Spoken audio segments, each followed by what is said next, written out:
रूपी भीख लेकर अपना जीवन चलाते हो, तुम हमें आरक्षण का ज्ञान दोगे? एक एजुकेशन करो, उसके बाद तुम्हारी औकात है तो हमसे बराबरी करो मेरिट में। अगर नाप नहीं दिए तुमको तो फिर कहना। लेकिन आप आइए हमारे साथ उसी खिचड़ी वाला स्कूल में पढ़िए, और है औकात तो फिर उसके बाद हमसे टैलेंट में बराबरी करिए, फिर देखिए कि असली टैलेंट किस में है। और जो लोग टैलेंट अरे भैया टैलेंट था तो तुम्हारे बाप दादा क्यों अंग्रेजों की गुलामी करते थे? क्यों नहीं संविधान उन्होंने लिखा? क्यों नहीं उन्होंने देश की आज़ादी की शुरुआत की? क्यों नहीं उन्होंने जंग छेड़ा कि हाँ देश आज़ाद होना चाहिए? क्यों अंग्रेजों की तलवारपोशी कर रहे थे? वही शर्त है हमारी। Number one nation one education लागू करवाओ। एक मिस्टर का बेटा जिस स्कूल में पढ़ेगा उसी स्कूल में एक प्रधानमंत्री का बेटा पढ़ेगा। एक कूड़ा साफ करने वाला का बेटा जिस स्कूल में पढ़ेगा उसी स्कूल में अंबानी और अडानी का बाल बच्चा पढ़ेगा। लेकिन देखिए कहा जाए जो लोग आरक्षण का सपोर्टर है वो बोल रहे हैं उसमें टैलेंट नहीं है। हम लोग जिसमें टैलेंट है वो पीछे रह जाता है, यानी कि लोग 70 नंबर ला के वो नौकरी नहीं ले पाता है, 30 नंबर लेके SC ST वाले नौकरी। डेफिनेटली है, हम सहमत हैं इस बात से, इनमें टैलेंट है। अब भाई जो पिछले 3000 वर्षों से जिसका खानदान पढ़ते आ रहा है उसका IQ लेवल, जो जिसका मात्र 3 पीढ़ी से लोग पढ़ते आ रहे हैं उसके IQ लेवल में आकाश और जमीन का फर्क होगा, नो डाउट होगा। और जिसके बाल बच्चे अमेरिका में, US में, कनाडा में, जर्मनी में पढ़ रहा है, और जिसके बाल बच्चा है वो सरकारी स्कूल में पढ़ रहा है जिसमें बैठने के लिए बेंच नहीं है, सर के ऊपर छत चू रहा है, उसकी बराबरी आप कनाडा और जर्मनी वाले से कहां से करिएगा? पॉसिबल है क्या? है पॉसिबल तो आप हमें बताइए। आप आइए हमारे साथ उसी खिचड़ी वाला स्कूल में पढ़िए, और है औकात तो फिर उसके बाद हमसे टैलेंट में बराबरी करिए, फिर देखिए कि असली टैलेंट किस में है। और जो लोग टैलेंट अरे भैया टैलेंट था तो तुम्हारे बाप दादा क्यों अंग्रेजों की गुलामी करते थे?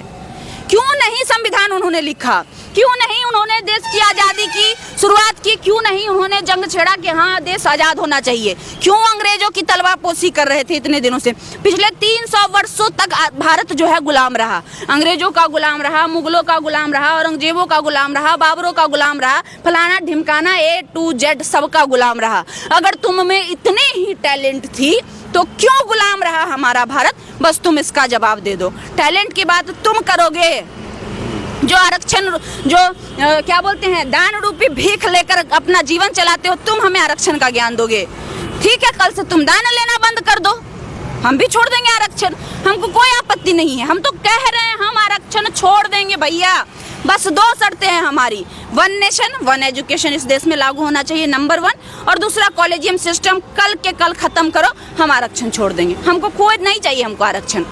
उसके बाद तुम EWS रख लेना, हमको नहीं चाहिए आरक्षण। बस शर्त ये होना चाहिए कि तुम हमारे साथ उसी विद्यालय में पढ़ोगे जिस विद्यालय में हमारे लोग और किसी के बच्चे पढ़ते हैं, गरीब के बच्चे पढ़ते हैं। आओ खुले मन से स्वागत है, हम भी आरक्षण। जिस प्रकार से कांग्रेस जनता पार्टी को सफलता मिला, क्या लगता है इसको सफलता मिलेगा?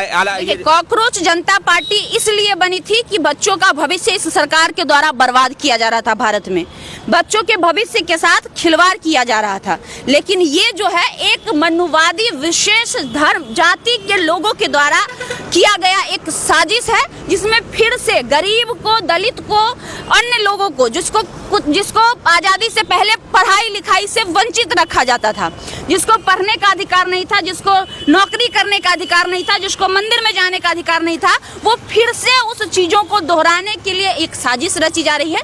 और ऐसे भी ये साजिश अब चलने वाला नहीं है। ये देश बाबा साहब अम्बेडकर के लिखे संविधान से चलता है, ये देश लोकतंत्र से चलता है। तो ऐसे कब आप झूठ मूठ का TRP दे रहे हैं हमसे पूछवा के? एक लाइन में बोले किसी माई के लाल में दम है तो आरक्षण हटा के दिखा दो।